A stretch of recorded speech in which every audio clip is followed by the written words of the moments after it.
দিল্লী জ্বলিছে, জ্বলিছে দৰগাহ, জ্বলিছে মছজিদত। দিল্লীৰ হিংসাত্মক কাৰ্যত এতিয়ালৈকে মৃত্যু ৭-৮জনকৈ লোকৰ। এইদৰে দিল্লীৰ মছজিদৰ মাইক ভাঙি তাতে বেলেগ ধৰ্মৰ পতাকা লগাই দিয়া হৈছে। ধৰ্মীয় অনুষ্ঠানৰ ব্যাপক ক্ষয়ক্ষতি সাধন হৈছে দিল্লীৰ হিংসাত্মক কাৰ্যত।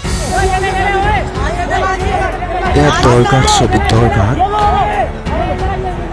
নাবালক এজনক উচতনি দিয়া হৈছে জুই লগাই দিবলৈ। পেট্ৰল পাম্পতে এইদৰে দৰগাত জুই লগাইছে এজন নাবালকে।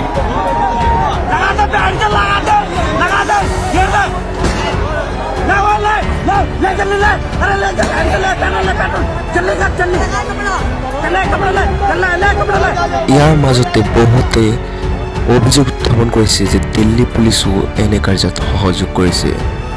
শুনক এইজন দুষ্কৃতিকাৰীৰ মুখেৰে, যিজনে কৈছে দিল্লীৰ পুলিচো আমাৰ লগত আছে। पेट्रोल टंकी भी फूंक दिए वचन पूरा दिल्ली। ये देखो हमारे साथ पुलिस भी है।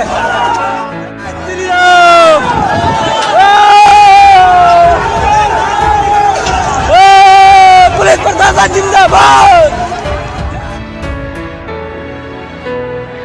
কিন্তু এনেকুৱা অশান্ত জৰ্জৰ পৰিস্থিতিটো আশাৰ বতৰা কৰি আছে বহু ঠাইত। বহু ঠাইত হিন্দু মুছলমানে শান্তি ৰক্ষা কৰি চলিছে। মুছলমান বসতি প্ৰধান অঞ্চলত কিদৰে মন্দিৰ ৰক্ষা কৰিছে শুনক এইজন হিন্দু লোকৰ মুখেৰে। भाईचारा है कि पहले कुछ टाइम पहले होली जो होती थी हम सब मिलके काम करते थे। आज भी जो त्यौहार को जाता है हम हिल मिलके, ईद हो या त्यौहार हो, राखी हो या कोई भी हो, हम हिल मिलके काम करते थे। हमारे चांदवा तो उसमें कोई आदमी नहीं था। हमारी गली से भी करीब 40-50 आदमी आए थे। चांदवा के लिए कोई बच्चा नजर नहीं आया।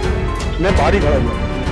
अब इसके बाद मैं झगड़ा होने लगे हो, उसके बाद जो पब्लिक है परी तो फिर जगह की बात।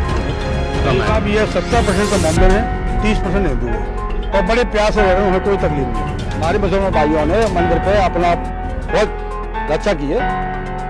कैसे खड़े हुए हैं यहाँ पे, आगे कोई ऐसा ना हो कि कोई दंगा हम लोगों में दंगा फैला दे।